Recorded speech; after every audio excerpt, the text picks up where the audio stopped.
Hi friends, welcome back. We are starting a fresh chapter today in this session, and as you can see up on the screen, it's a chapter from the section of human physiology.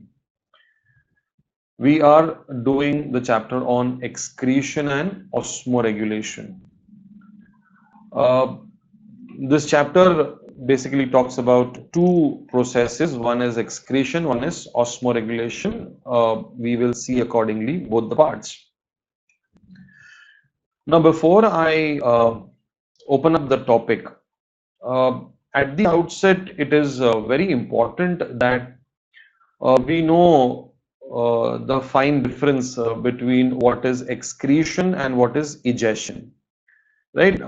You must be knowing this, but just as a reminder, see, you have done the chapter on nutrition. So you have done basically the 5 steps, right, from ingestion to egestion. Now, egestion is removal of undigested stuff from the body. That means the body is not accepted that stuff and it has to be removed. That is egestion.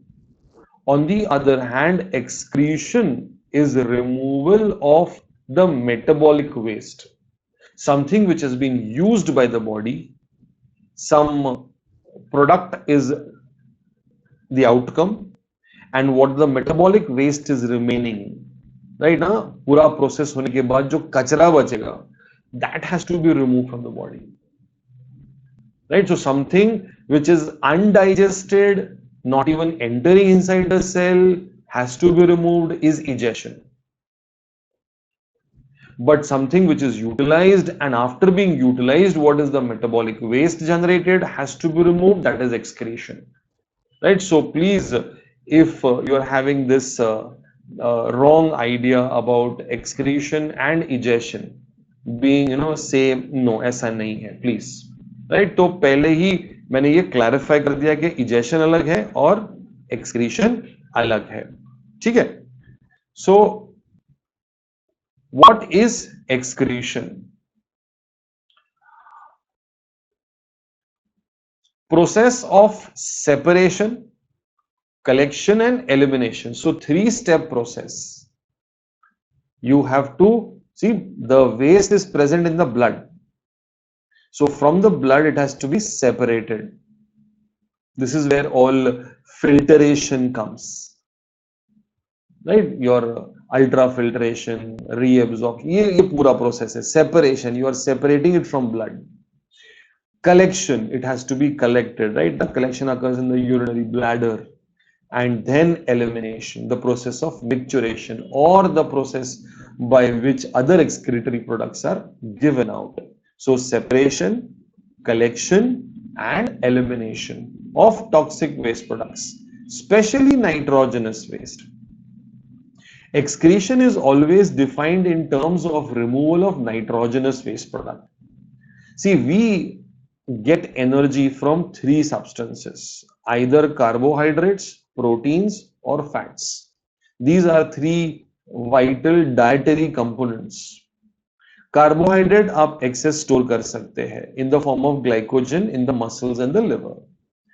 Fat excess store हो सकता है adipose tissue में, adipocytes में. लेकिन protein जो है वो excess store नहीं हो सकता है.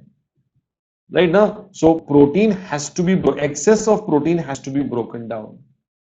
And that's why the metabolic waste is nitrogenous, because protein is the only, out of the 3, protein is the only one which contains nitrogen. Okay.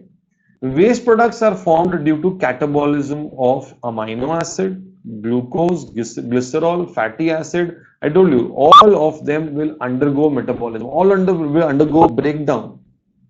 Right, and the breakdown product is the metabolic waste. So you will have different metabolic waste as per the substrate.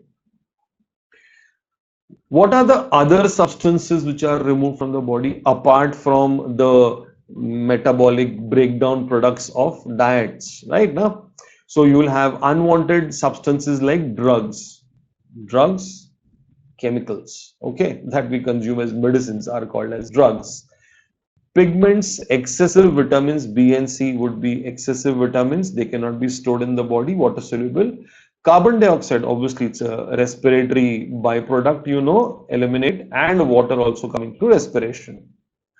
Excess of inorganic salts, hormones, right? Now, hormones, once they finish their action, they have to be released out of the body. They can't store, right? Now, naya action चाहिए, naya hormone secrete होगा gland से, right? So after its action is finished, the hormones have to be excreted, broken down and removed from the body. Bilirubin and biliverdin. Now these are breakdown products of hemoglobin. See, RBC, red blood cells, they have a shelf life of 120 days. Sorry. They have a shelf life of 120 days. 120 दिन में उनका life खत्म हो जाता है, right? No? So they are transported to those areas where RBCs are broken down.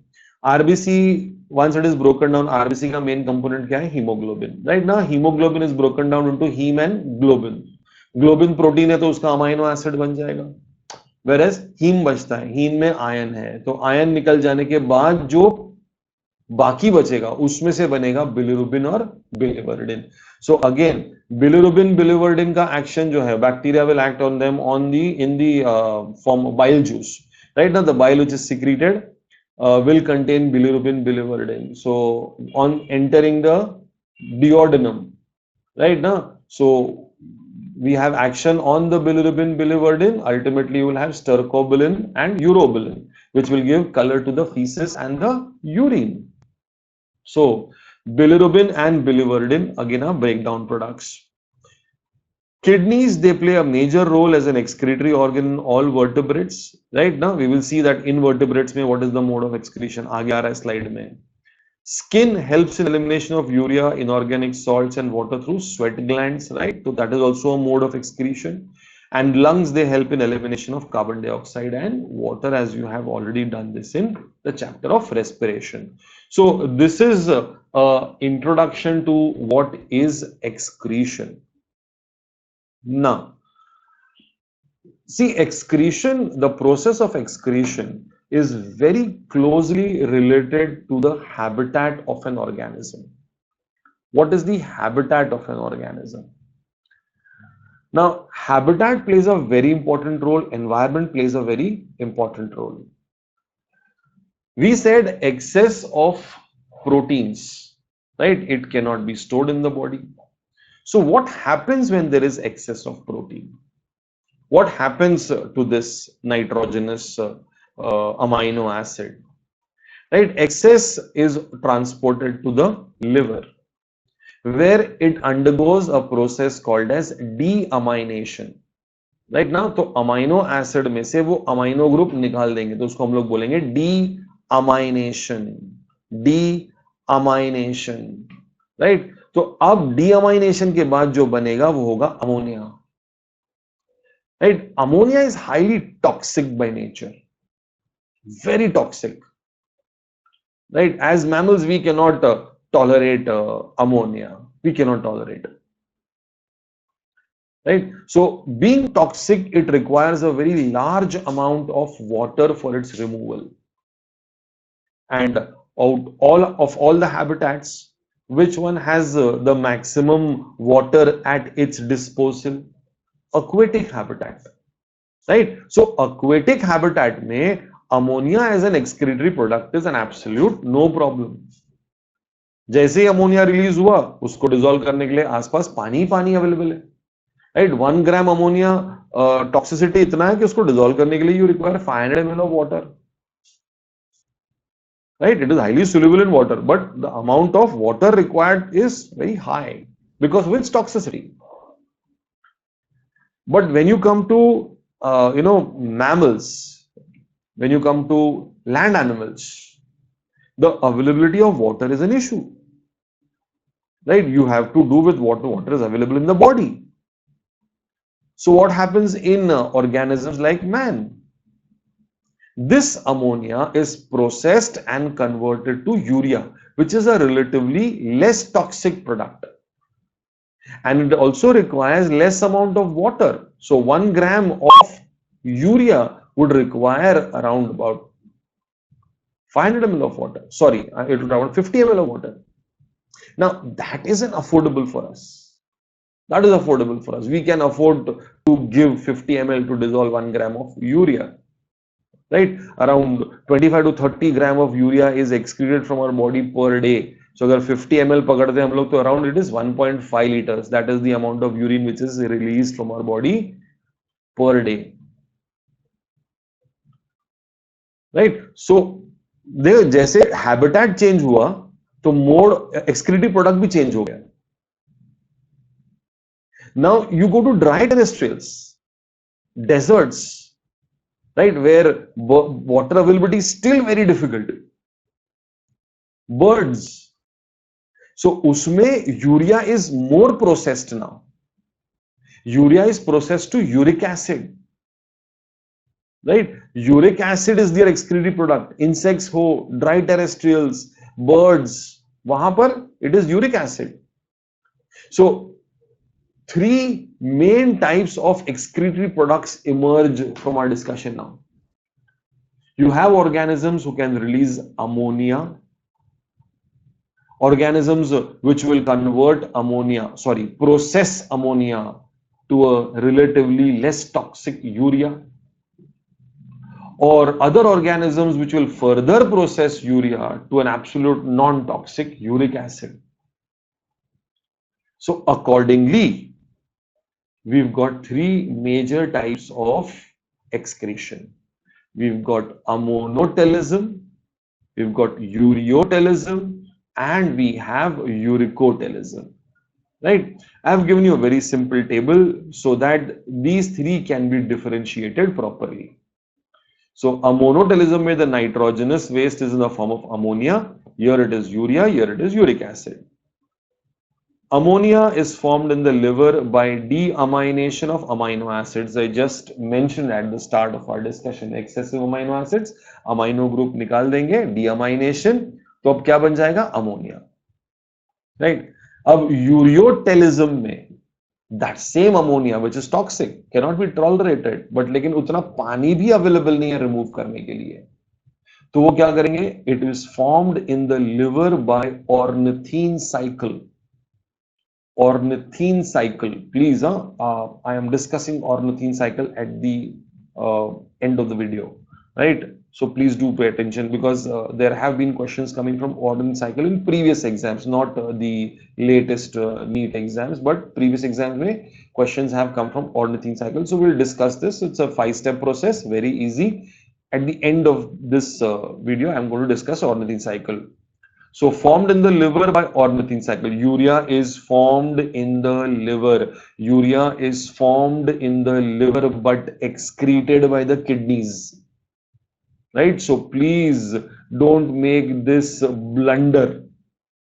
Right now urea आया कहाँ बनता है? किडनी में बनता है ना. यूरिया बनता है लिवर में, लेकिन एक्सक्रीट उसको कौन करता है? फिल्टर कौन करता है? किडनी करता है. ठीक है. अब यूरिकोटेलिज्म के लिए it is again formed in the liver by inosinic pathway.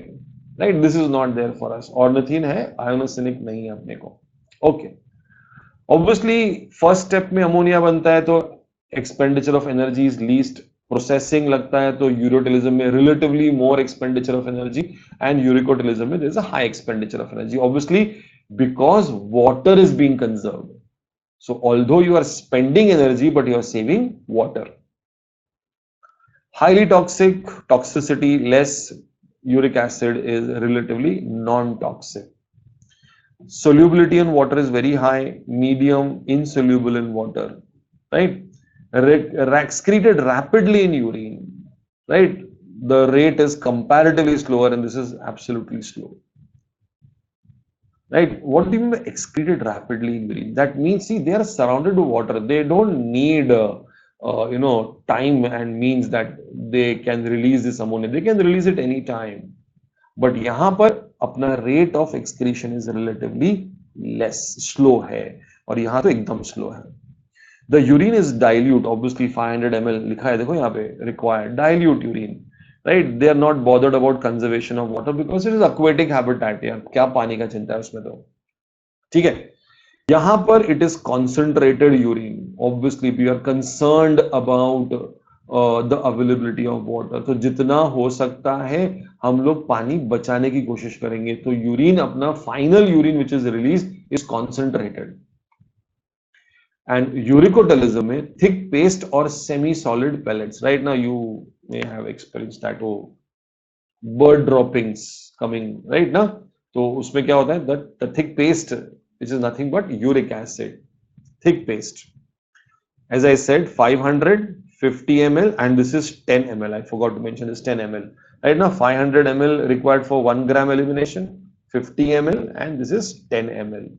So we can clearly see the differences between the three types of excretory systems. Right now, lastly is examples. Right ये देखो aquatic invertebrates. So जितने aquatic invertebrates है, sponges आ गया उसमें, bony fishes, right ना, jellyfish आ गया. Jellyfish is phylum Coelenterata. Aquatic amphibians, right? Amphibians but aquatic. Aquatic insects, right? The main thing is aquatic अगर है तो ammonotelism की तरफ जाएगा, right? Ureotelism, mammals like man, whale. Whale is aquatic, but right now वो osmolarity maintain करने के लिए उसको यूरिया जो है वो रिटेन करना पड़ता है, तो वो यूरियोटेलिज्म है, वो यूरियोटेलिक में आता है. एम्फिबियंस लाइक फ्रॉग, राइट ना, तो टैडपोल के स्टेज में वो अमोनोटेलिक है, लेकिन अडल्ट के स्टेज में वो यूरियोटेलिक है. यानी लाइफ साइकिल में एक पार्ट लाइफ साइकिल जो है वो अमोनोटेलिज्म है, tadpole stage, because tadpole stage is aquatic.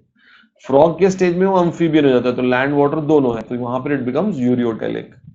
aquatic reptiles, right now these are crocodiles वगैरह जो है, तो they move on land more like turtles, tortoise. And cartilaginous fishes, देखो bony fishes are ammonotelic, cartilaginous fishes are ureotelism. Ureotelism में land animals like birds, reptiles, land snails, insects, right, wherever the availability of water is the least. So these are types of excretion: ammonotelism, ureotelism and uricotelism. ठीक है. अब ऐसा नहीं है कि man में it is only urea which is excreted. Right now in man we have some small amounts of uric acid also being released, excreted, but that is by breakdown of purine and pyrimidine nitrogen bases of NIM. So purine, pyrimidine, you know they have nitrogen groups. So uske breakdown se you have small quantity of uric acid being formed. But अगर ये amount, right, metabolism में अगर गड़बड़ हो गई uric acid के, and अगर uric acid का अमाउंट बढ़ गया बॉडी में, तो वो accumulate होता है. It accumulates in the smaller joints, right? Not in the major joints, wrist, तुम्हारा elbow joint, shoulder. These are all major joints. We're talking about smaller joints of the, hand, of the palm, right? Now these are smaller joints, or the foot also. तो वहां पे uric acid जमा होता है, and it causes very painful and reddish swelling. Sorry. This condition of accumulation of uric acid in the small joints is called as gout, right? And it is a type of an arthritis, right? It is called as a gouty arthritis, right? By the way, arthritis are of three types, right? Now you have osteoarthritis, you got rheumatoid arthritis, and you got gouty arthritis, right? Three presentations it has got. In invertebrates like arachnida, right? Arachnida comes under class Arthropoda. Spiders, scorpions, penguins, they excrete mostly guanine. That is your nitrogen base. Hence, they are called guanotelic organisms. Now, in lower organisms, lower invertebrates, like phylum Platyhelminthes, we are going to learn kingdom Animalia. So you will be learning these phylums there. These are called flatworms, Annelida, earthworms, cephalochordates, right? Like Amphioxus, you have Protonephridia. Protonephridia are structures, a very elementary type of excretory structure, right? Also called as flame cells. Nephridia right. जैसे जैसे phylum आगे बढ़ता है, right ना, थोड़ा सा आगे बढ़ता है, तो earthworm is a little higher grade than flatworms, right. So वहां पर you will have nephridia. Arthropoda में आगे बढ़ते हैं, यू हैव कॉकरोचेस, कॉकरोचेस में you have Malpighian tubules, right. And Crustacea, class Crustacea, यहाँ cockroaches class insecta, prawn is class Crustacea, उसमें you have antennal glands और green glands. So here they have tried to give us a small idea as to even lower organisms have certain excretory structures. Obviously, higher organisms like man, it is kidney which plays the major role of excretion. Right, please? So towards the end, as I said, I would be discussing ornithine cycle. Right? सबसे पहले ornithine cycle is the process by which ammonia is converted into urea. This process occurs in the liver. Okay. अब it is a 5-step process. First 2 steps are in the mitochondria, which you see are depicted by this pink box, and the remaining 3 steps in cytoplasm, which is depicted by the blue box. ठीक है। तो eliminate क्या करना है अपने को, convert क्या करना है, अमोनिया से अपने को कन्वर्ट करना है into urea. Have a look at this. ये देखो, can you see we are having ammonia at the start, and have a look at this, we are having urea towards the end. So अपना start product is ammonia and the end product is urea. This process occurs in the liver. Now, the first step of the process, as you see, is carbon dioxide moving with ammonia. Carbon dioxide combines with ammonia to form a compound called as carbamoyl phosphate. This is step number 1. Right? You want me to write it here? Okay, a minute.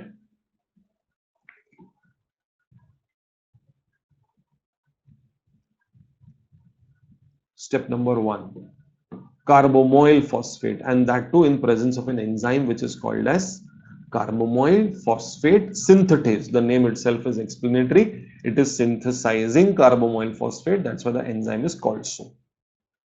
Okay. The second step also happens in the mitochondria, where carbamoyl phosphate is coming together with ornithine. This is an amino acid. I had mentioned this amino acid when we were discussing proteins. Right कब discuss किया था मैंने बताया था कि protein synthesis में use होने वाले अमाइनो एसिड सिर्फ 20 है, उसके अलावा भी अमाइनो एसिड्स है जो दूसरे प्रोसेसेस में काम आते हैं। वहां पे मैंने एग्जांपल ऑर्निथीन का दिया था। ठीक है। So the second step, carbamoyl phosphate और ऑर्निथीन कंबाइन हो गए। ये देखो यहां पर, this is step number 2, and the enzyme is ornithine transcarboxymolase or transcarbomolase, right? You can call it as OTC, ornithine transcarbomolase. The product of these two is citrulline, again an amino acid, citrulline. Can you see citrulline has moved into the cytoplasm? Citrulline comes together with aspartate. This is the third step, right? And generates arginosuccinate. Obviously, now the enzyme name is arginosuccinate synthetase. Right? एकदम self explanatory enzymes के नाम है, सिवाय के ornithine transcarbomolase. Arginosuccinate splits, right? Look at the enzyme name, arginosuccinase, right? Succinase इसको split कर रहा है अभी ये. So arginosuccinate का cleavage होगा, टूट जाएगा into arginine, again an amino acid, and fumarate, right? So ornithine amino acid था, सिट्रुलिन अमाइनो एसिड था, एस्पार्टेट बाहर से आ रहा है, और आर्जिनाइन भी अमाइनो एसिड है। यानी इस पूरे साइकिल में अमाइनो एसिड्स कितने इन्वॉल्व है? 3। राइट, सो आर्जिनोसक्सिनेट का स्प्लिटिंग होगा into arginine and fumarate. Now this fumarate, you will find it goes to Krebs cycle. Right, Krebs cycle में याद है वहाँ पे that fumaric acid becomes malic acid. Right, so sometimes these cycles are interlinked, as we had talked in biochemistry. Right, it is like that traffic which goes on uninterrupted, and these cycles are interconnected, linear and circular pathways. So fumarate गया, बचा अपने पास अभी arginine. अब arginine with the help of water splits and the enzyme here is called arginase, right? और product क्या है? एक product है ऑर्निथीन और दूसरा प्रोडक्ट है यूरिया। यूरिया प्रोड्यूस हो गया, ornithine goes back into the cycle, वापस साइकिल में चला जाएगा ornithine. Right, so this was step number 4 and this was step number 5. Right, are we clear with this? Please, I'll go through it very quickly once again. Carbon dioxide with ammonia forming carbamoyl phosphate in the presence of carbamoyl phosphate synthetase. Step 1. Carbamoyl phosphate with ornithine forming citrulline. Step number 2. Citrulline with aspartate forming arginosuccinate. Step number 3. Cytoplasm. Arginosuccinate splits into arginine and fumarate. Step number 4. Arginine splits with the help of water into ornithine and urea. Right? So see, where is the mistake where students make sometimes, when they're saying which enzyme is used to produce urea, right? Or to throw off track, you add an enzyme called as urease. So they relate urea to urease. No, urea form करने के लिए enzyme used is arginase. Enzyme used is arginase. Right? So first 2 steps in the mitochondria, the last 3 steps in the cytoplasm. So this is how the liver converts ammonia to, or toxic ammonia to, a relatively less toxic urea in the liver. So urea formed in the liver but excreted by the kidneys. Please don't forget that. Right, in the next video we are going to talk about the structure of the excretory system. Right, thank you all, thank you so much.